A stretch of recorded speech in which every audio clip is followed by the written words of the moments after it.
Wisdom is primarily about repetition. There's a there's a thought system that has, like a virus, inhabited the consciousness.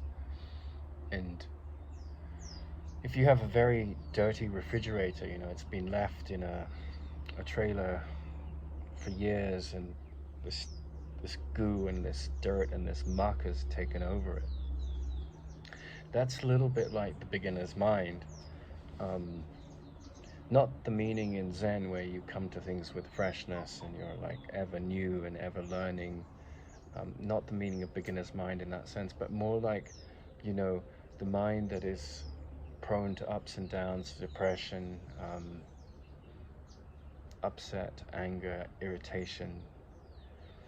All of these things, are like the residue in the dirty fridge, right? And you come with your bleach and your scrubbers and your Jif or whatever you call it, these chemical cleaners, and the chemical cleaners that are essentially, in a sense, primarily spacious silence, quietude, and the habits of your daily life. You get up, you you do your morning routine, you brush your teeth, you make the bed, you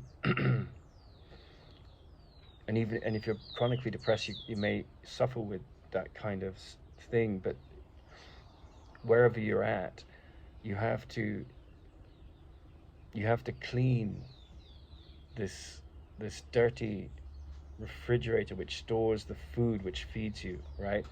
And that food, if you put sort of toxic thoughts into that refrigerator in your mind, you're feeding that, right? But if then you come in and you clean with spaciousness and awareness, and you say, well, what's talking in that thought? Is it fear? Is it condemnation? Is it an attack thought on self or others? And it becomes like, a librarian that's gotten very sophisticated at categorizing the different sections in the library. And there's one section on one side of the aisle which is just full of self-destructive thoughts pushed out onto others, which are defense and attack thoughts.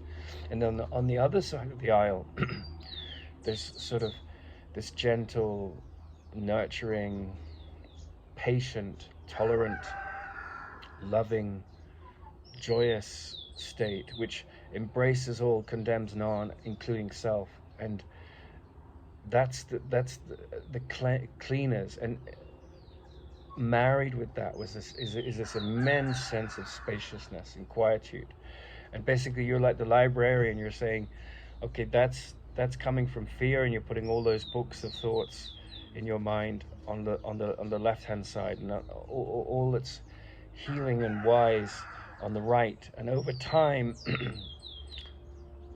it's like there's, with this activity of the librarian, to mix many metaphors here, the light in the library, the focus of attention in the library goes from like it's like when you have in your iPhone, you have photos that you put in the deleted button, the deleted box.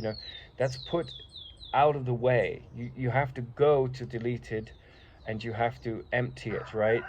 And but it's still there, perhaps in the memory, but you can delete that memory.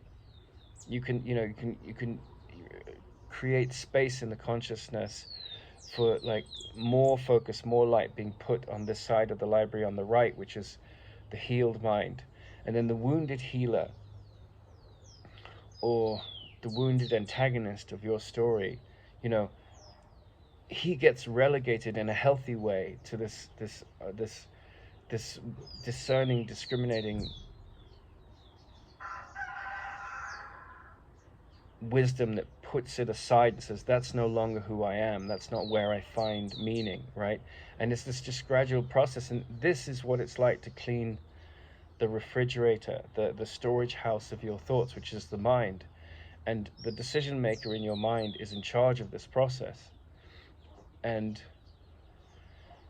you practice it over and over and over and over and over again until like it becomes second nature. And that is the practice of wisdom. It's rooted in repetition.